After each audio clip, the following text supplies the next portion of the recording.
Good morning mga sis, balanga vlogger a day in my life is content creator ng Batang Kebab. Pasabi ka na lang talaga ng Pordago.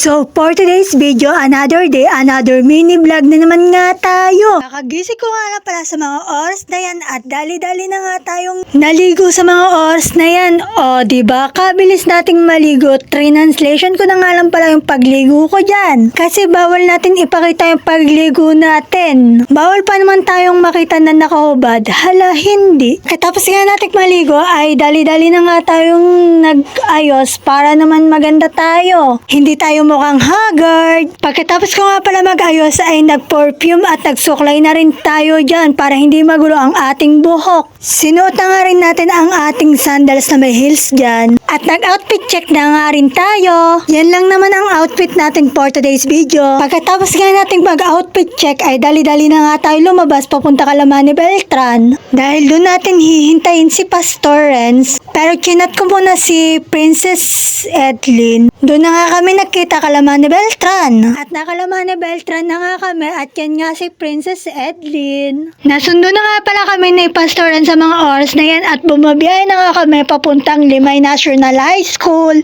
Yan nga pala yung espada ng Pilar. Fast forward, nandito na nga pala kami sa Limay National High School. At pagkarating nga pala namin dito, ay konti pa lang ang tao at hindi pa nagsimula ang grand gathering namin. Kaya lumabas muna kami tapos bumili na rin kami ng aming snack. Dahil nga nakakamiss kumain ng alateris ay kumain tayo. Nung bata ako, lagi kami nangunguha nito sa may puno ng kapitbahay namin. Libre rin naman to walang bayad. Kaya kumuha na tayo. Yan nga pala yung mga kasama ko na bumili. Maya-maya nga ay nag-start na rin ang program. Nag-awitan na nga at kumanta na nga rin yung choir. At kumanta na nga rin yung 300 Voices choir dyan. At ang kinanta namin dyan ay Not to Us. Para sa akin, provision talaga ang makakanta sa choir. Dahil ang inaawit namin ay para naman kay Lord dyan. Kahit wala tayo sa tono or hindi maganda ang ating boses. Napapractice naman kasi ang tamang tono at yung ganda ng boses is pag araw-araw ka kumakanta or araw-araw ka nasasama sa choir, gaganda din ang iyong boses. Tapos na nga ang worship service niyan at nagmamasyal-masyal lang kami nila Pau. Video nga lang pala ako kay Pau niyan. Shoutout kay Princess Edlin De Leon, siya ang aking videographer for today's video. Pagka-uwi nga namin ay nagpaalam ako kay Pastor na pupunta akong SM at nasa SM na nga pala ako sa mga oras na yan. Pumunta nga lang pala tayo terminal at bumili tayo ng shawarma kasi namimiss ko na kumain ng shawarma. 99 pesos nga lang pala yan, buy one take one, dalawa na. Ayun nga pala yung nabili kong shawarma at dali-dali na nga tayo pumunta agad ng SM at tinikman ko na nga pala ang shawarma pero bago ako kumain yan, nag-pray muna ako. Lord, thank you sa mga blessing na natatanggap namin. At thank you din at naging successful ang gawain namin. In Jesus' name I pray. Amen. Dali-dali ko na nga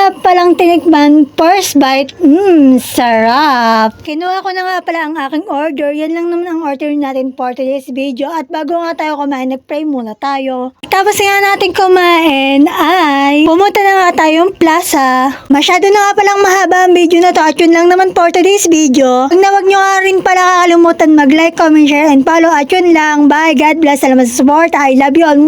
Thanks for watching.